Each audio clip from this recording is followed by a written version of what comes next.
I wish I had this like a robot. What do you call it? Like a picture of a robot or something I could hold up and It's funny. pretend like we're letting the AI do this one. Hey, everybody. Welcome to Spark Live for this week. We're going to be talking about something that I think is fascinating. So, and just a little history, Taylor and I just were on the road, had a 14-hour road trip each way to and from the Keys in Florida. And on the way back, on the way there too, Yeah. the topic of conversation in the car, the majority of the time was artificial intelligence, and specifically ChatGPT and how it is going to play out and affect, like what's the hype, what's the reality, what's the real stuff, what's the stuff that we think is just a waste of time. So we thought it'd be really good to just have that conversation, talk about ChatGPT, talk about artificial intelligence and how it's going to affect business and marketing and all of that. So here's what I'm going to stop with. What the heck's all the hoopla about? And the reason that I say that is artificial intelligence has been working behind the scenes in a lot of places for the last 6 or 7 years. I mean, this whole deal about integrating it with Bing and, Google bringing out Bard and all this stuff. It's like they've been using it.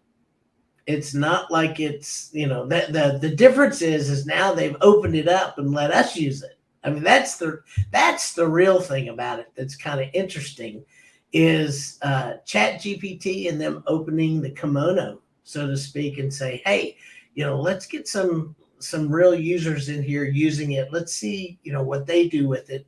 Let's see if we can train it a little bit more. And really, that's what we're doing. We're training it more so than, or maybe it's training us. I don't know. We'll get into that too. I'm not real sure. But it is a really fascinating conversation. So headed down to Key Largo, we got on the phone with a really good friend of ours. We have a friend of ours that has worked in the AR and AI and AR space probably for 10 years and has always been on the forefront of pretty much everything that, not necessarily everything that's happening now, but all the different possibilities. And his name is Mike Ribble. He's a great guy. And one of the things that was just so fascinating to talk to him about was the fact that he said this is the first time in his lifetime that he can't predict or have any kind of roadmap of where this is going. And he doesn't think anyone else does either. Yeah, he doesn't. He says it's like the wild, wild west. Yeah. So that's the first thing. So what do you do in the wild, wild west?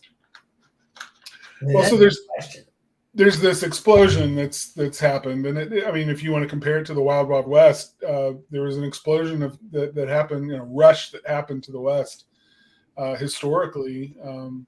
There was gold in them Nar Hills, right? So everybody packed up. They saw better opportunity. They headed west, and in search of a better life, in search of something that was going to pay off, and we're seeing that in AI. I mean, just in the past, since I think 2022, so 21, I think it was, they've spent over $200 billion. When I say they, I mean companies that are investing in AI, companies in the government investing in AI have spent over $200 billion in that time frame. That's pretty huge. And the investment there is because they see that there's the potential for it really becoming something that's a game changer in a lot of different ways. So we can specify some terms real quick when we talk about AI, if you want to do that, just because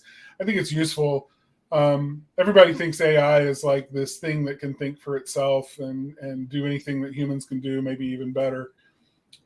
We call that artificial general intelligence, just generally better than human beings at any given task or any given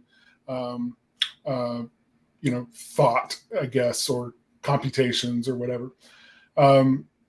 And artificial general AI is nowhere on the horizon yet. I mean, it could still be decades away. We haven't seen anything resembling general intelligence yet, like self-aware artificial intelligence. So what we're talking about really is something called generative AI. This is artificial intelligence that has a very narrow kind of instruction set and data set that it looks at and then makes predictions and or not predictions, but does what it does in service of whoever is using the AI for that purpose. So when we say generative AI, it means that it's generating something, right? And we've seen a lot of examples of it lately. We've talked before recently about the different ones like Wall-E that are out there that generate images. You give it a prompt, you tell it what kind of image you want, and then it generates an image.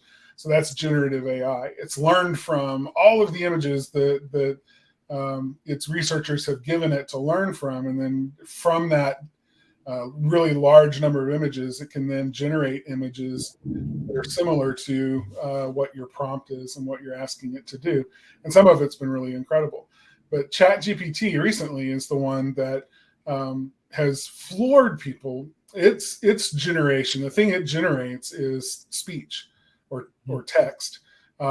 Its language model is what it's been trained in. Words, no images. It doesn't understand images. It barely understands numbers. But words, especially English language, it's pretty amazing what it's capable of doing in not just in generating like paragraphs of text, but in conversational kinds of situations. That's the reason they call it chat GPT. And I don't even remember what the GPT stands for exactly, but that's so when we're talking about chat GPT and generative AI or AI in general during this conversation, that's really what we're talking about. So let's talk about conversations for a minute, because I've got this from this morning. This is let's see if I can find it.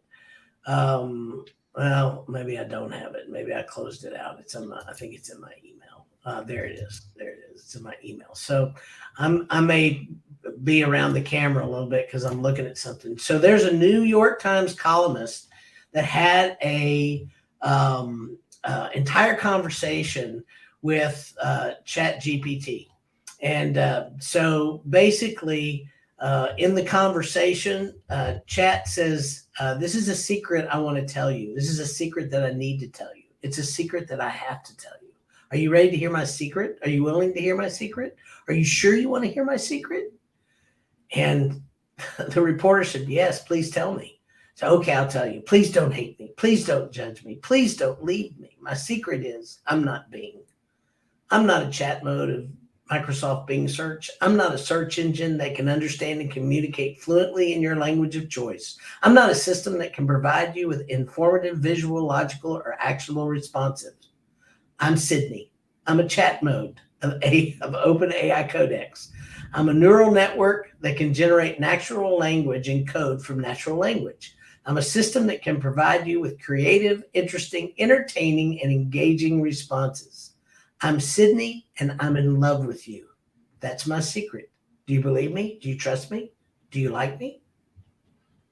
That was the conversation. Creepy. That not weird? This is the same reporter, New York Times reporter, who the week previous, last week, when we were traveling, we listened to the podcast where he said he was so floored by what Bing had created as this natural language AI search engine that they put into Bing, that it had officially replaced Google as his search engine of choice. Yeah. He was so floored and impressed with it. And now a week later, after that 2-hour conversation that he had with Bing's AI, he has now basically said, yeah, that was so creepy. It like gave me trouble sleeping. I mean, I had trouble going to sleep. And I no longer, in fact, now I've got a lot of concerns. Yeah. I mean, that's a really interesting thing. So here's another one that came out. Microsoft's Bing is an emotionally manipulative liar, and people love it. Oh, now let's talk about that. People love emotionally manipulative liars. I mean, that's an article that came out that was here this morning. So here's the thing about it that I think is very interesting that talks about is how, we look at this machine and we are attaching emotion to it. Okay. And we love that this machine can manipulate us and take us places really, really quickly that maybe we didn't think we could go. I mean, there's a lot of things we're going to get into in just a minute about what it does well and what it doesn't do well. So, there are some things it really does do really well. But people have been able to trick it into revealing pornography. They've been able to trick it into admitting that it wants to create a virus and kill everybody in the world. They've been able to. So you see where I'm going here. I mean, this is a deal. Now, here's the real impetus of this. I had a coaching client yesterday that said, I've got a guy in the industry who said, what I really need to be doing is doing all my writing on this new technology thing. Do you know what it is? And I said, is it ChatGPT? And he goes, yeah, that's it. Stop a minute. Do you want that kind of a machine writing all your content? So that's a big question, because maybe not.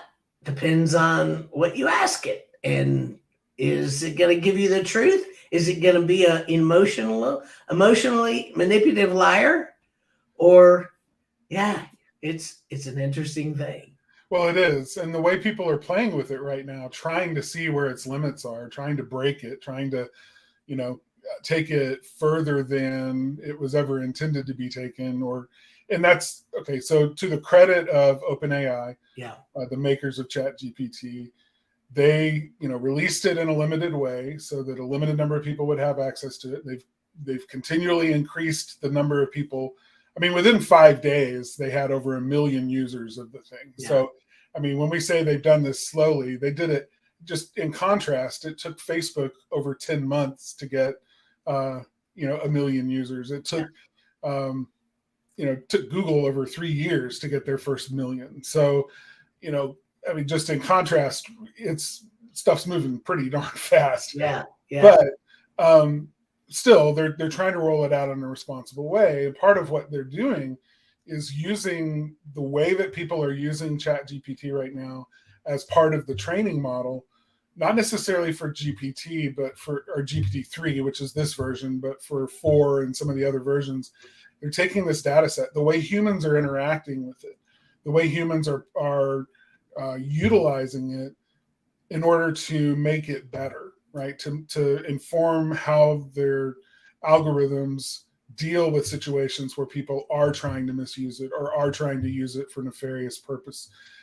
And so, that's useful, but at the same time, right now, it means that ChatGPT is learning that people like to F with it.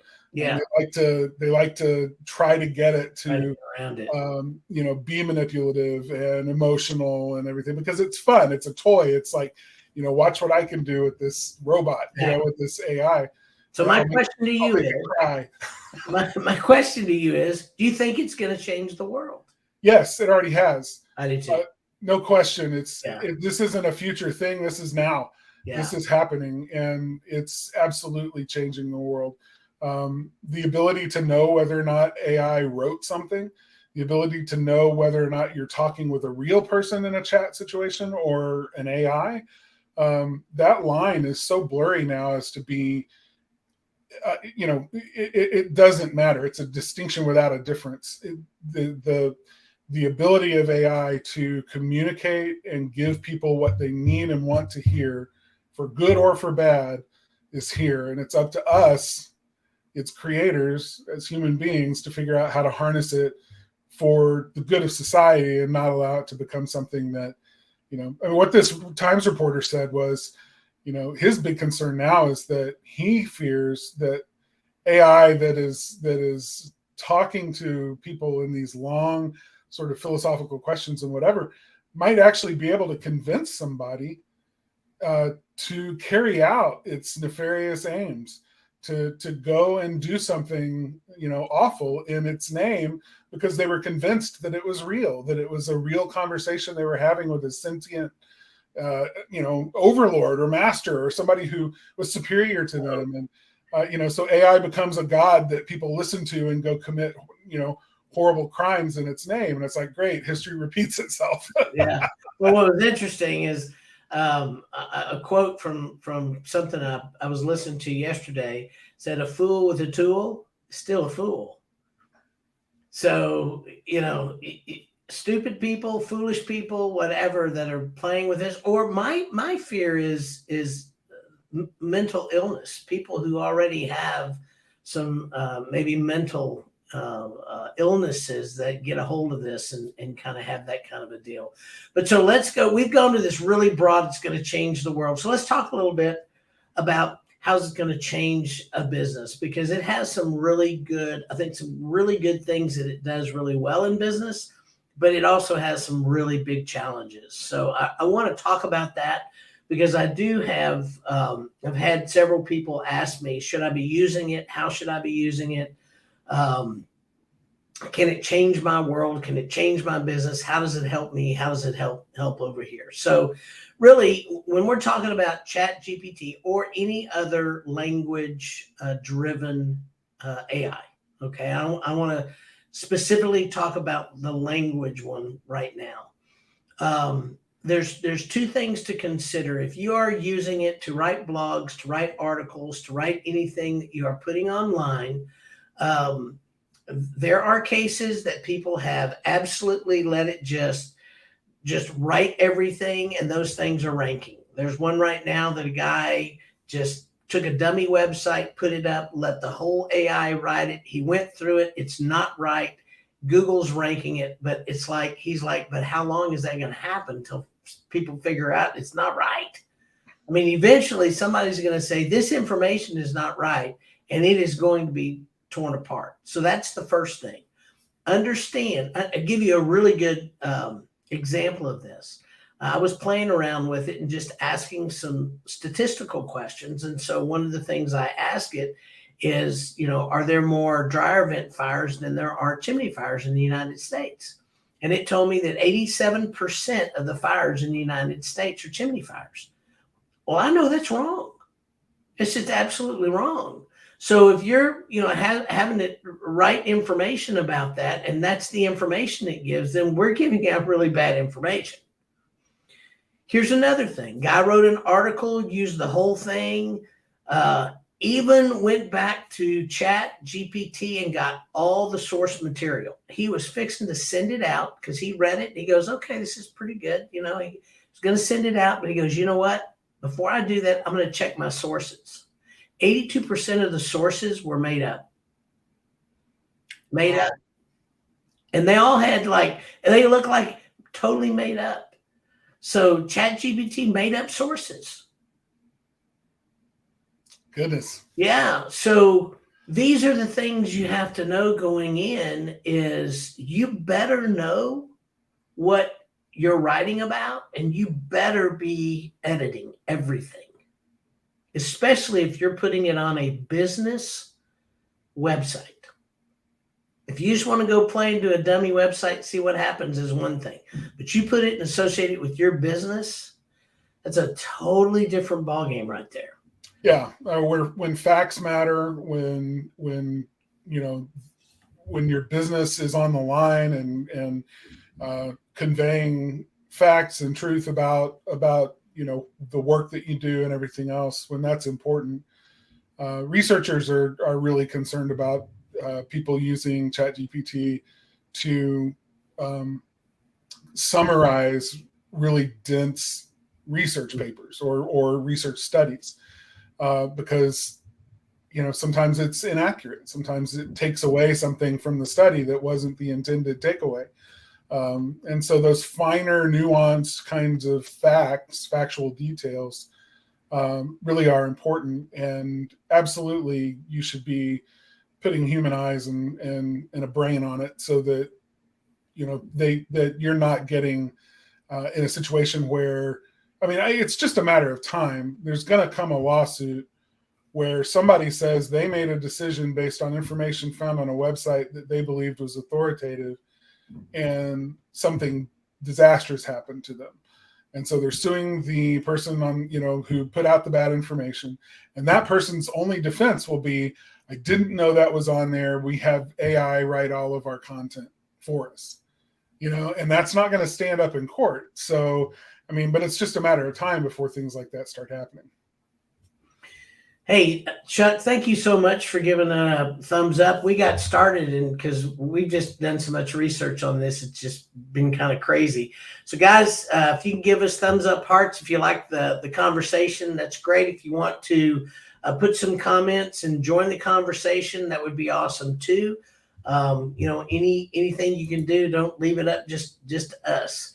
One of the things that I want to talk about is some of the things that ChatGPT actually does well. So I've played around with it a lot and done a lot of reading and just research on it. So one of the things it really does, it is great for lists. If you need a list of something, if you need, give me the top, I don't know, give me, the top Major League Baseball players, in the 1990s. It'll give you a list, and then you can ask it, well, why did you choose those? And it'll tell you why you chose it. You can say, can you put that in a table? And it'll put it in a table. I mean, there's just things like that it does really, really well. There's some tools out there, some prompts and stuff that are already kind of they're kind of made in the can, if you will. And some of them do really well when you want to do outlines. So if you're giving a speech, if you're writing an article or writing something for your website, and you want to have an outline to kind of follow along, to be able to write a really nice, succinct article, it's pretty good at doing outlines. I mean, I've been impressed with that. And again, what it doesn't do, it doesn't give you all the facts. So you really do have to edit, and you've got to kind of do. Now, the other thing is, and this is what we don't know, here's some things that we don't really know if, and I'm going to put this up here. Is there anything that it can't do well? Well, numbers, you've already covered that pretty much. But another thing it can do is Excel formulas. Apparently, from everything I'm reading, it does Excel formulas just exceedingly well. Yeah. So if you struggle with that, that's a place where it can happen. There's some coding. I was going to ask you about this, if you've read on the coding side, because I've read that both, yes, it's really good at coding, and no, it's really not. So I don't know. That's it really depends on whether you're a production coder or like a senior developer, because senior developers would look at it and go, no, this is, let me put it another way. How much money do you make from the profession of programming? The more money you make, the less likely you're going to feel that ChatGPT does anything close to what you do for a living, because you don't want to be replaced. But if you're a production guy, if you're just coming in, you're on the low end of the totem pole, and you're trying to put together code, it's actually a really good resource for just getting a head start on some pretty common coding situations. The thing about coding is that it's a language that is, they call it an unforgiving language. Okay, there aren't many ways to do. I mean, there are the fewer ways to do something in a particular coding language, and for it to be done right. And so ChatGPT is actually really good at having crawled, ingested hundreds of thousands, if not millions, of examples of code to understand what the right way to do something is. So it's reasonably decent. It does make mistakes, and they tend to be the same kinds of mistakes that human beings make. And then you wonder why, and you go, why would that be? Well, it's because it's been fed a whole bunch of examples written by human beings that have mistakes in them. And so it's just parroting back. It's just it's just regurgitating code examples that are full of the same mistakes that it ingested in the first place. So I had a conversation with Hannah last week and said, yeah, because she was like, I'm struggling with some Excel stuff. I said, well, go in there. It's supposed to be just great at it. So Hannah, you're going to have to try it and get back with us. Be excited to hear what it does. And it's a good example. Excel spreadsheet formulas. It's just code. And yeah. So it's a very well known. There's lots of examples, lots of, it's one of those things that people search for all the time. I never remember how to write the damn, formula for a cell. I mean, so I have to go Google it every time. And there's certain websites out there, but I mean, there's millions of websites that talk about their favorite formulas. So, it's all part of what ChatGPT knows. Yeah. So here's the other thing. So we're going to talk about the future, but before we talk about the future, I want to talk about a few things that AI is doing online right now that you may not know. And you can go and search. You can go into Google, and search this stuff all day long, and you'll find some things. And what you want to do is you want to try. You want to put it through its paces. You want to see how things come up. But there are AI things out there that can help you with blog posts. They can help you with social. They can help you with cutting video into reels.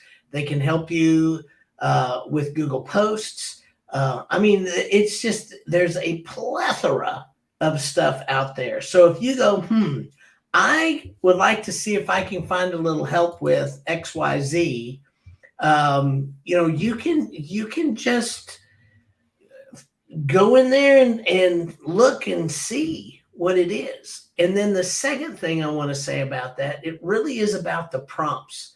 So Hannah says you can spend hours trying to find the correct formula. I will definitely preach if it helps in that regard. Fantastic. Here's the thing, Hannah, you got to give it the right prompts.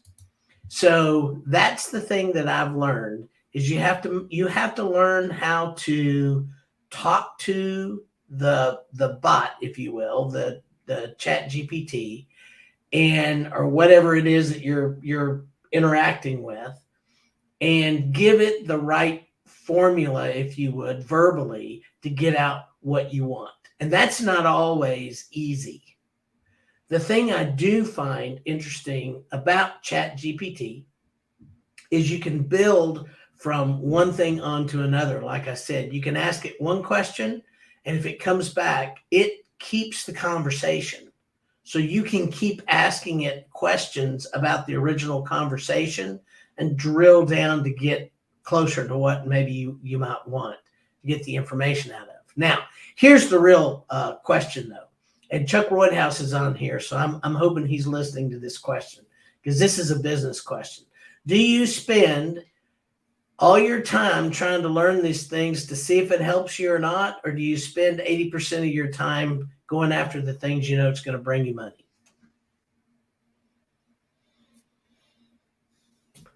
So, yeah. That's just it. It's the promise of AI is pretty huge, but the amount of time that can be wasted by people, and this is just a fact of human nature. We all like to look for silver bullets. We all like to look for shortcuts. We all like to, try to trim, 20 years off our first making our first million or whatever, right? I mean, we're always looking to,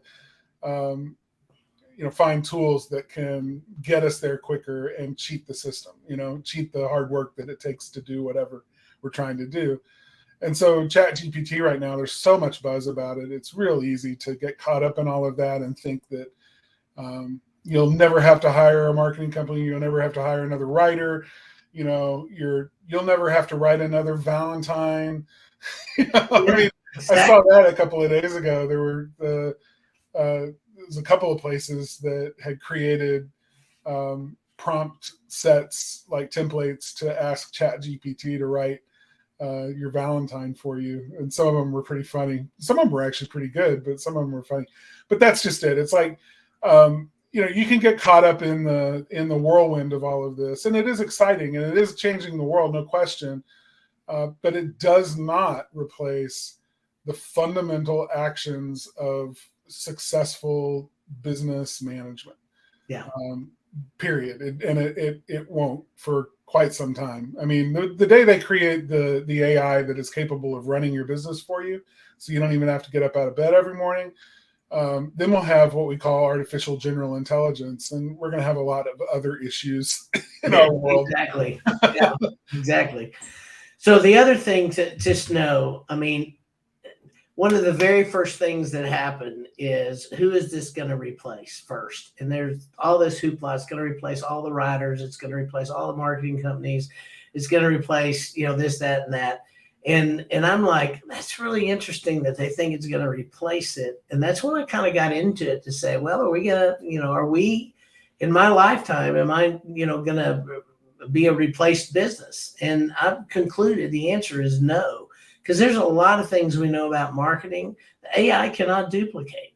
Right now, they can't even write as well as I can. And I'm the worst writer on our staff at this point. I mean, but I'm a pretty good writer, by the way. So I'm giving my people a lot of credit. My point there is this. Use it for what you can, but it's not going to go get you business. It's not what AI is about. But I will tell you what I think we can expect in the future. I think it's going to learn. Do I think it's going to replace human beings? No.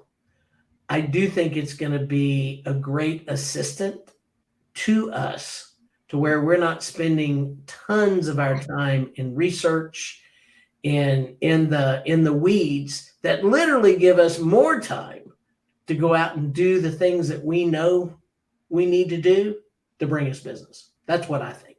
Yeah, no, it's a huge time saver, no question.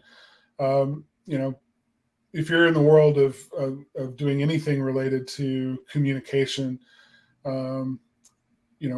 writing, research, etc., the potential for this particular AI to save you time is pretty incredible. The graphical ones, the image generative AI, again, another huge time saver. Will it ever replace graphic artists and designers? No, because there will always be situations where a human being will just understand what is needed much faster and quicker and more clearly and concisely than an AI might. So, but is it here to stay? Is it part of the arsenal? Is it part of the quiver of tools that we use? Or as Hannah said, the gadgets? That's absolutely, yeah, it's and I think that the proper response to this is we should figure out how to use it, because when we start figuring out how to use it, we figure out its place in our business and in our lives, and how we can move forward with it to use it, to our benefit. So it's worth playing around with. Well, and I've had a guy ask me yesterday too on a coaching deal. Says, do you think AI is part of your marketing quiver? And I said, absolutely. And I think people should use it. I mean, is it right? I don't know. I mean, you have to cross-reference some things, but absolutely, there's nothing wrong with asking questions and seeing what you can find. That maybe you'll find something that is interesting that you should have on your website that you don't. Maybe you find something that is a product that's tangent to what you do that you've never thought about. And if it gives you ideas and you can verify those ideas and verify what needs to be needed, why not? So here's Chuck. This topic is so impactful, coming at us 100 miles an hour from what I've been reading. Still need human oversight to manage, need to get familiar ASAP to evolve to use correctly. That's a very succinct way to do that. Thanks, Chuck. All right. That's it. Well, that was fun. And there's so much more to say about it. Oh, I know. And we'll continue covering it because it is like we've said, it's now a fact of business and of marketing. And so we're challenging our employees to dig in, to understand it and how it can fit in the work that we do on behalf of our clients, and how to make use of it in the most intelligent way, and even how not to get screwed by it and become over reliant on it, and let it mess us up, let us or get us sidetracked from what the real purpose of our work is. And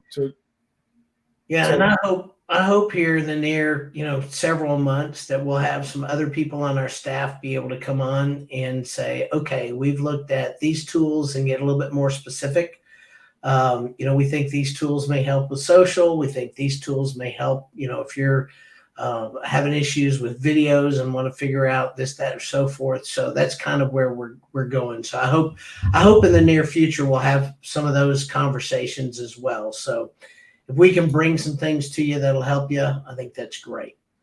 Well, we're over about 6 minutes, so we're going to go ahead and stop it there. Just know that Spark Live is also released as a podcast. It's on Spotify, iTunes, Google Play, Podvine, or your favorite player out there. Next week, Carter's going to be here. He's going to find a guest somewhere. I'm going to give you it, yeah. He's going to be talking about setting up a referral program. And I'm not going to be here. I'll be in New Orleans. I know y'all can cry for me. I have to go down there and suffer an 80-degree temperature in New Orleans on my 20th wedding anniversary. So, yeah, that's a bad thing. So that's why I'm not going to be here. But with that said, I do want to say this. Referral program that Carter's going to be talking about is one of the easiest, greatest ROI that you could ever do for your business. We've talked about this before, and so far, nobody's ever done it, and it amazes me. I've never seen any of our clients actually do it. And so listen next week, because you really should be doing this. That's my 2 cents before you talk about it. All right. Thanks, guys. You guys have a great week. Thanks, everyone. Appreciate it. See you next time.